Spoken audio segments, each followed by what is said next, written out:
Olá, seja bem-vindo ao painel Univale.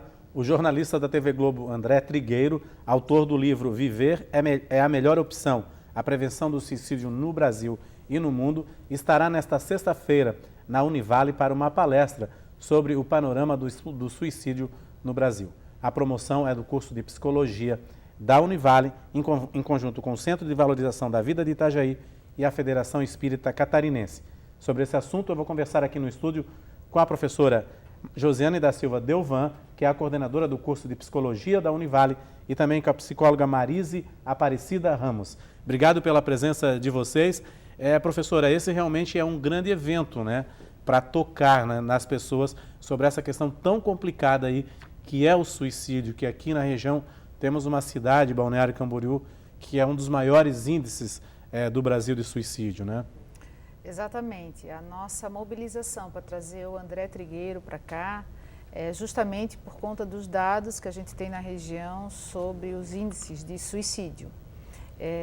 Essa organização desse evento, ela já data desde o final do ano passado, mas a gente ficou na dependência da agenda dele, então ele só conseguiu vir até aqui neste momento, na próxima sexta-feira, e justamente para a gente poder discutir um pouco essa temática, que ela aqui na universidade tem sido bastante discutida também a partir desse ano, né? A universidade organizou e criou o programa Acolher, que entre muitas ações dentro da instituição também visa atender as pessoas que apresentam pensamentos recorrentes, que a gente chama de ideação suicida, para que eles possam ser acolhidos e ouvidos no seu sofrimento. Então, especificamente, esse programa ele também é destinado para acadêmicos da universidade, professores e funcionários, e é uma das ações dentro de um grande programa. E trazer o André Trigueiro aqui, ele é um grande palestrante, uma pessoa que investiga muito essa temática no Brasil, é justamente para a gente também sensibilizar a nossa comunidade interna e externa, né, porque as pessoas da comunidade também fiquem à vontade para prestigiarem, comparecerem no evento, para a gente discutir um pouco mais esse assunto e principalmente o foco da discussão dele é que a gente possa prever algumas ações de prevenção, né? Ele vai falar um pouco também do sentido da vida, sentido de vida, porque as pessoas também precisam ter projetos, né, na sua vida para poder se dedicarem. E então o evento ele tem essa finalidade para a gente discutir, conhecer um pouco o panorama geral no Brasil sobre os dados sobre suicídio e conhecer as formas de preveni-lo, além de poder pensar um pouco sobre a vida de cada um, quais são os projetos que a gente tem, para que a gente possa então olhar de frente esse fenômeno e saber o que fazer. Isso é interessante, né? E ele é um jornalista também, um aliado da comunicação. Exato. Dentro de toda essa problemática também, né? Isso. Tem um olhar como jornalista também, né, professor? Exatamente. Ele tem uma fala muito interessante, assim, é uma fala muito elucidativa, ele é uma pessoa que tem uma comunicação muito fácil, a gente entende muito bem o que ele quer falar e ele é muito claro, né? Então, tenho certeza que as pessoas que estarão presentes conseguirão entender bem a proposta da gente poder conhecer o fenômeno e discutir com ele. Hoje estamos vivendo esse fenômeno, né, do suicídio, aliado a uma doença bastante interessante aí, de forma negativa na sociedade, né, que é a depressão, né? A maioria das pessoas que se suicidam, elas passam por esse transtorno da depressão? Que na realidade não é um transtorno, é uma doença, né? Então, a depressão é um dos fatores que leva ao suicídio. Não necessariamente a pessoa tem que estar depressiva ou com depressão para acontecer a tentativa ou ameaça do suicídio. Alguns transtornos também levam a pessoa a pensar, a fazer a tentativa do suicídio. A depressão é um mal da humanidade hoje, sim, né? Porque a pessoa tem um problema, ela não consegue resolver, vira uma tristeza. Se ela não for trabalhada, ela vira uma depressão e pode ter uma ameaça ou até uma tentativa de suicídio. Então, por isso que a gente, aqui, nós na Univale, nós criamos o programa Acolher com a finalidade de acabar com o tabu, entende? O tabu do que é realmente o suicídio, falar sobre, para as pessoas entenderem que é um problema hoje mundial, sim. Até a Organização Mundial da Saúde está bem claro, né, as pesquisas deles, que a cada 4 segundos alguém tenta fazer um suicídio. Nossa. Então, enquanto que a gente está aqui, já teve algumas tentativas mundialmente. Então, falar sobre, entender o que é, qual a minha tristeza, o que eu tenho de interior, o que está acontecendo comigo ou com a pessoa que está do meu lado.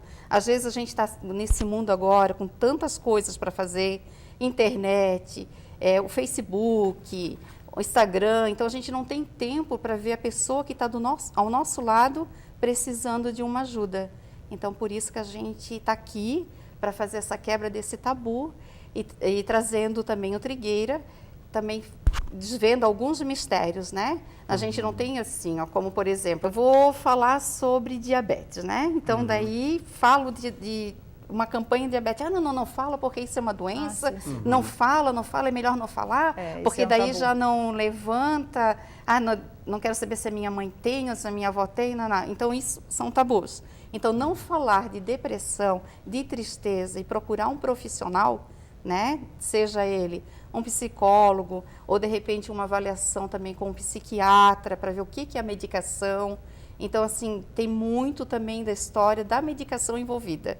Porque eu tô triste, aí eu falo com a minha mãe ou com um irmão ou com um amigo, não, mas eu estava com essa tristeza, eu tomei esse remédio. Aí eu começo a tomar esse remédio, começo a dormir, mas o problema meu está ali, ele ainda continua. Não é o dormir que vai resolver. Ou eu vou no médico e daí tomo também uma medicação e vou dormir. Aí eu dormi 1 semana, eu acordo, mas acordo mais ou menos, porque eu não falei ainda. Então, hoje tem assim, ó, é a grande demanda assim, que a gente precisa falar e pedir para as pessoas realmente o falar e a quebra do tabu. Pode falar, professora. Eu ia complementar um pouquinho o que a Marise colocou, que anteriormente a gente tinha uma ideia que não se deveria falar sobre o assunto, né? Ou depressão, ou suicídio, porque era uma marca de fraqueza. Os estudos atualmente, as pesquisas, têm cada vez mais indicado assim, ó, se a gente tem um problema, a gente precisa falar sobre ele, seja qual for o problema, né? E então, essa fala, claro que a gente sempre indica que ela deve ser com um profissional preparado, né, especializado para tratar aquele assunto. Mas a gente também pode falar com quem está do meu lado, é um amigo, é um parente, é um conhecido. O importante é que a pessoa fale, ela se manifeste e ela sinalize para o outro que ela não está bem, né? Existe um sofrimento aí, porque a partir do momento que a gente fala, a gente elabora também esse pensamento, essa situação, nos ajuda a elaborar. E quem ouve também é importante que não julgue, né? Porque essa formação do psicólogo, quando a gente está no processo de formação profissional, uma das coisas que a gente aprende a fazer, que não é fácil nos dias de hoje, né? É não julgar o outro. Então, a gente precisa ouvir também o que ele tem para falar, sem julgar, sem aconselhar, sem orientar, simplesmente ouvir. Então, o que a gente acaba percebendo é que na sociedade atual, como a Marise colocou, a gente tem tantas coisas para fazer, que esse ato, que é um ato simples, de conversar com o outro, né, de eu colocar para o outro o que eu penso ou o que eu estou sentindo, e o outro ouvir, a gente foi perdendo. Apesar de que a gente tem as redes sociais, onde as pessoas falam muito, mas às vezes elas também camuflam muitas vezes o que elas estão sentindo. Porque, por exemplo, no Facebook, ele parece assim um mundo dos sonhos, né? O país das maravilhas, tudo é muito bonito. As melhores viagens, as melhores viagens, comidas, fotos, né? Tudo vai para lá. Mas sorriso, né? Exatamente, parece que está tudo muito bem, né? E quando muitas vezes as pessoas começam a se manifestar dizendo que existe algum problema, às vezes as pessoas também já começam a criticar imediatamente. Mas como que você pode ter isso se a sua vida é tão boa, seu marido é tão bom, seus filhos são tão maravilhosos, né? Então, de novo, entra na questão do julgamento ou da orientação. né? Ah, vá lá, procura não sei o quê, e que não é uma procura especializada. Então, a gente também tem que cuidar muito com isso, porque isso está recorrente. Não se cria um espaço para o encontro presencial e a conversa com o outro.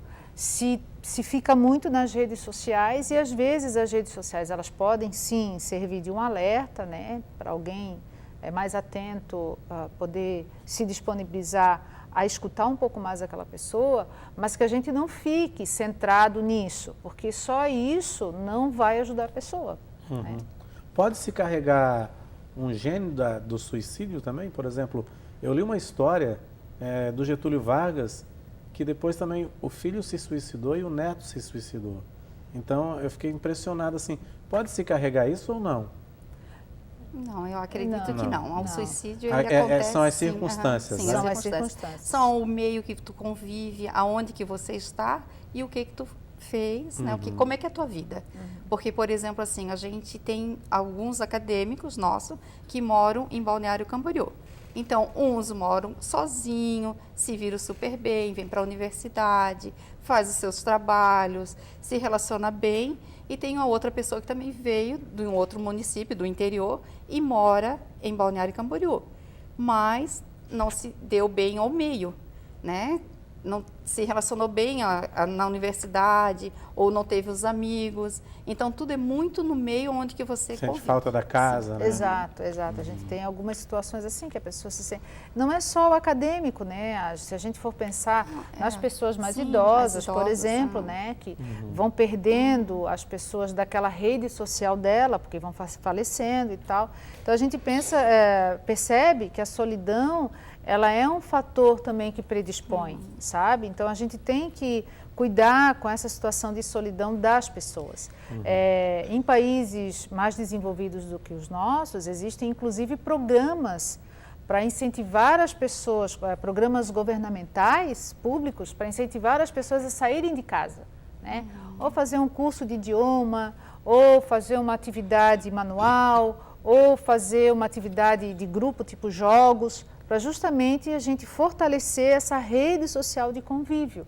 Porque daí eu volto naquela tecla, né? A gente vai ter a possibilidade do encontro, que ele é necessário na vida das pessoas. Daí aos 75 anos em diante, que é o caso mais do suicídio, é bem o que a professora Josi fala. O que acontece? Tu já não está mais ativo, tu já está aposentado, tu não tens mais aquela relação dos amigos, né? Alguns amigos já faleceram, e daí os filhos saíram, já estão trabalhando, então fica a pessoa sozinha em casa. Muita correria dos filhos, aí só liga para os pais e diz, está tudo bem? O que ela vai dizer? Não vou incomodar meu filho, porque ele está trabalhando tudo. Sim, filho, está tudo bem, não se preocupa com a mãe, está tudo certo. E daí gera uma tristeza nesse idoso, e quando vai perceber, acontece algo que a família diz, mas a gente cuidava tanto, mas não é um cuidado que ele tinha, aquela relação dos amigos, tudo o que tinha. Da convivência. Da convivência. Por isso que também é muito necessário as empresas, quando a pessoa está quase para se aposentar, também uma preparação para a aposentadoria, para fazer o que eu vou fazer depois de ser tão útil à sociedade, né? Como é que eu fui? Então, o que eu vou fazer a partir dessa aposentadoria? Quem que eu vou procurar? Que curso que eu posso fazer? Que atividades, né? Que atividade que a gente pode fazer?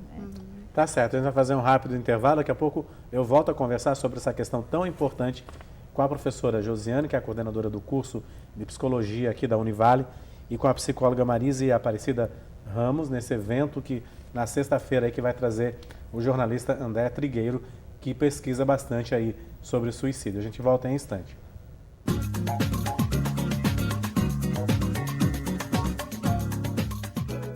Olá, estamos de volta com o Painel Univale. O nosso assunto hoje é suicídio. Na sexta-feira, o jornalista da Rede Globo, André Trigueiro, vai fazer uma palestra aqui na Univale para traçar um panorama geral do suicídio no Brasil. A promoção é do curso de psicologia aqui da Univale, por isso eu estou conversando aqui no estúdio com a professora Josiane, coordenadora do curso de psicologia da Univale, e também com a psicóloga Marise Aparecida Ramos.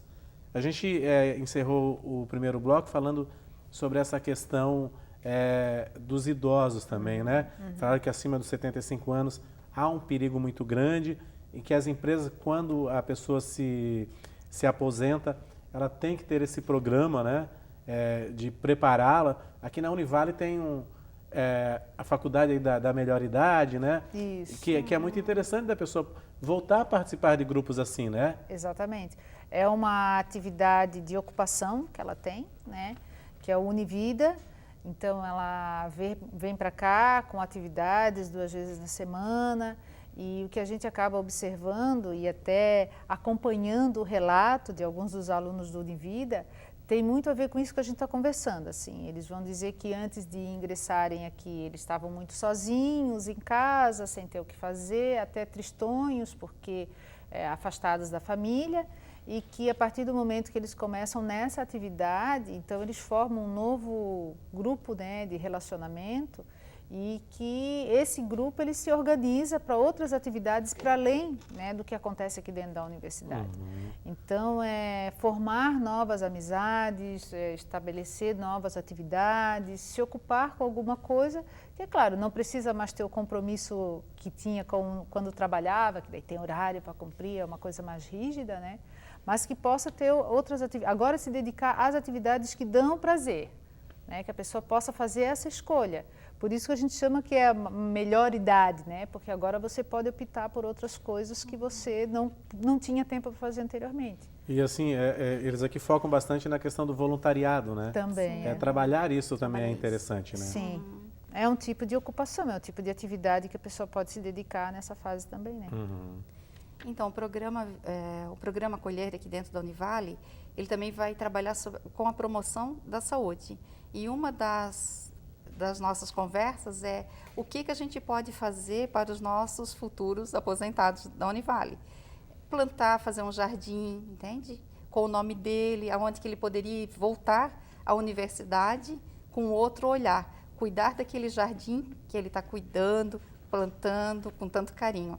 Então, seria uma forma, ou um coral dentro da universidade, onde ele poderia vir aqui e se encontrar uma vez por semana e fazer uma atividade que ele goste também. Nossa, isso é um negócio bem interessante, Bem né? interessante. Então, isso a gente está com esse programa Acolher, são propostas que futuramente vai acontecer dentro da universidade. Essa relação com a natureza é muito interessante. Em Balneário Camboriú tinha um projeto que começou, eram hortas, né?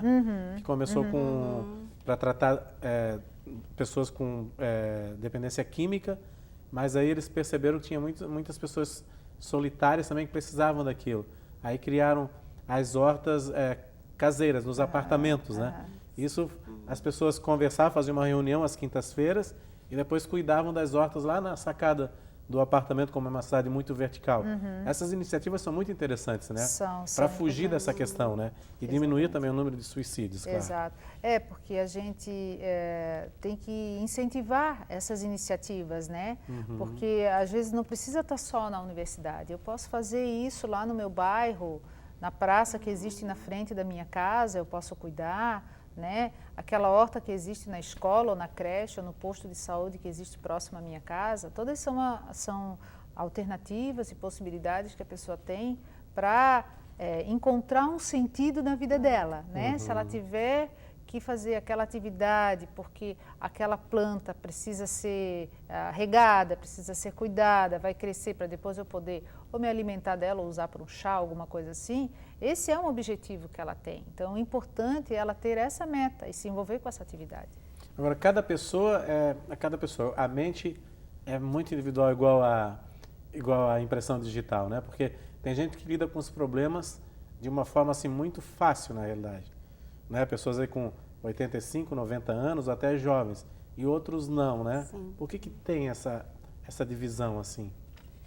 Por que as pessoas não encaram tantos problemas assim? Existe uma divisão na mente aí também, cognitivamente? Então, a questão é assim, como que eu fui criada, o que eu faço da minha vida e como é que foi todo o meu, né, o que eu fiz? O que eu fiz para ser uma pessoa, um idoso de um jeito que eu chego aos 80 anos, super bem, moro sozinho, não tenho problema, né, assim, aparentemente, e tem aquele outro que chegou aos 80 e precisa de todo um cuidado, de todo um acolhimento da família, assim, um pouco mais carente, né? Então, acho que tudo é o que tu foi na tua vida, como é que foi as tuas relações, o que tu conviveu para chegar na velhice com esse diferencial, né? A mente humana, ela é muito particular, ela é de cada um, né? Não existe cópia, né? Não existe cópia, por mais que a gente tente formatar ou modelar, não tem. Existem diferenças no ambiente e também a gente pode dizer assim, né, o exemplo, a questão dos filhos. Eu eduquei todos da mesma maneira. Não, a gente não educa todos da mesma maneira, né? Quando você chama a atenção desse primeiro e depois vai chamar a atenção do outro, o outro já vem em segundo plano. Então você já vai chamar a atenção diferente, ele já ouviu que o outro foi chamado a atenção, então ele já vai estar mais ou menos preparado.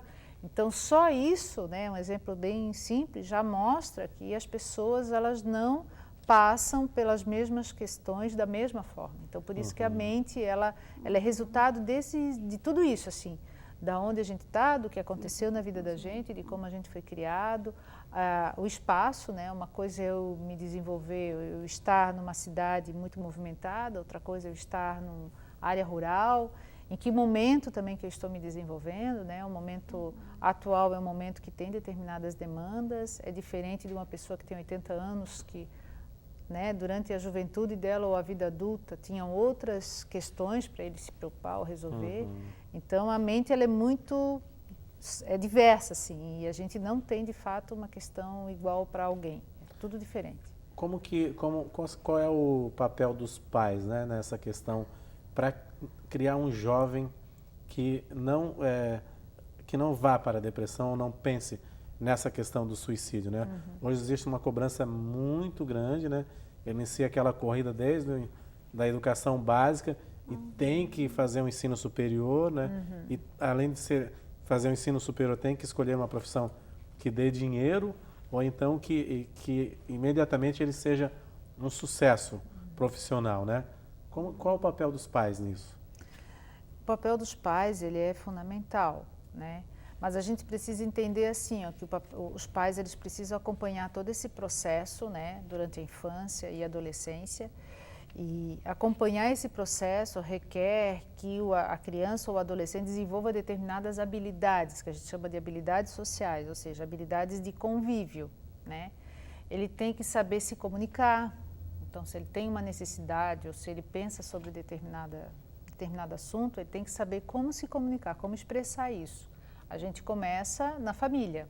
A família vai dando abertura e vai dizendo como é que a gente deve se expressar, né? Uma outra característica, uma outra habilidade que a gente precisa desenvolver é a empatia. Ou seja, eu me importo com o que o outro sente, eu estou atento ao que o outro está passando, né? Então essas são habilidades que a família precisa acompanhar. Mas a gente também não pode esquecer assim, que por mais que a família acompanhe, esteja junto, oriente, que é importante, oriente, participe da vida, explique como é que as coisas são, né? Traduza para a criança ou para o adolescente o que aquilo significa. Também tem o papel da criança e do adolescente. Eles também têm maneiras de entender a situação, né? Então é importante que a gente dê essa abertura para eles também comunicarem à família o que eles pensam sobre aquilo. E daí a família conversar com eles. O que a gente acaba observando é quando existe essa conversa, né, essa abertura, essa discussão, um clima que eu chamaria assim, mais democrático, né, no sentido do adolescente ou da criança participar, e os pais também estabelecendo essa conversa, assim, essa parceria, a gente consegue observar que a família estabelece algumas situações que são muito significativas para ela, né? Por exemplo, se dedicar aos esportes, o esporte é uma coisa importante para a família, ou fazer atividades em conjunto é algo importante, ou pensar na profissão como um fator de satisfação, né? Porque às vezes a questão da escolha da profissão passa por uma pressão social que tem a ver também assim, o jovem está muito jovem, vamos dizer assim, o adolescente está muito novo para fazer uma escolha que é tão importante, porque muitas vezes a gente entende também, e é um equívoco, tá? Entender que a escolha profissional vai ser para o resto da vida. né? Então é uma escolha muito difícil, né? Você pensar, por exemplo, que você vai ser um dentista para o resto da vida, né? Tem gente que muda no caminho. Exatamente, então isso é uma questão importante para a gente também perceber, que assim, ó, nesse momento eu desejo isso e acho que vou me satisfazer com esse tipo de trabalho, mas é possível que ao longo dessa trajetória essa ideia mude, mas a gente precisa também dar abertura para que o jovem se posicione dessa maneira, senão fica muito difícil também escolher. Né? E assim, um papel muito fundamental na família também é não terceirizar a educação do filho, né? Vou colocar lá naquela escola e ela tem o problema de resolver tudo que ou a escola vai fazer tudo. Fazer tudo. Então, assim, ó, o carinho, a atenção, estar junto, estar presente naquele momento, né? Porque é muito mais fácil dar um tablet para o meu filho e eu continuar lá no WhatsApp ou resolvendo os problemas do trabalho em casa e esquecendo aquele momento que é de família, de conversar, de tomar café junto, de jantar. Então, isso está se perdendo nesse nosso mundo todo, né? De tantas coisas que a gente tem para resolver na vida. E às vezes essa situação de abandono, né? Abandono que a gente chama aí, na literatura a gente chama até de negligência, uma negligência dos pais, que é você terceirizar, né, a sua relação com o filho para uma outra instituição, seja ela a escola, seja ela a internet, né? Então esse abandono, essa negligência também é fator de suicídio, tá? Eles vão colocar para nós que assim, ó, eles não têm com quem conversar, eles não são acompanhados, os pais não querem saber, são indiferentes a saber onde eles estão, o que eles estão fazendo. Então, os adolescentes, eles têm clamado muito para que os pais se interessem pela vida deles. Eles têm sinalizado bastante isso para nós. Daí o que acontece com esses adolescentes? Eles começam a fazer automutilação, que são os cortes no corpo, para aquela dor interior dar um alívio na sensação de quando eu estou cortando o meu corpo, não é nem para chamar atenção, mas sim para aliviar a minha dor, o meu sofrimento interior, eles fazem a automutilação, que hoje os adolescentes estão recorrendo a isso. Uma coisa bastante séria, né? Sim. Isso. Parabéns aí pela iniciativa dessa palestra, assim, acho que tem que tocar, né? Como ele fala, falar é a melhor solução, tem que tocar nesse assunto. Então, é na sexta-feira, nessa sexta, às 19h30 a palestra, é isso? Isso, 19h15, 19h30 por aí, a gente vai estar no Teatro da Univale. Então, a gente convida toda a nossa comunidade interna e da região, Itajaí. A gente tem várias instituições que também manifestaram interesse e vêm participar. Então, a gente quer, de fato, reforçar o convite para que todos estejam presentes e a gente possa conversar sobre o tema. Tá certo. Obrigado pela presença de vocês aqui, viu? Agradece. E deixa eu só falar, assim, ó, se alguém quiser ser um voluntário, assim, eu quero fazer algo por essa humanidade, tem o CVV hoje, né? Sim. Que eles aceitam os voluntários, é um programa bem bacana, tem um treinamento. Será que eu dou conta de acolher alguém? Então, eles têm todo um treinamento de 3 meses, é só procurar eles, é o número 188, e eles precisam bastante de pessoas voluntárias para esse trabalho. Tá ok, pessoal. E qualquer situação de perigo, né? Liga aí para o 188, a ligação é de graça, e você pode conversar com uma pessoa que pode ajudar você. A gente fica por aqui, nós voltamos na semana que vem. Até lá.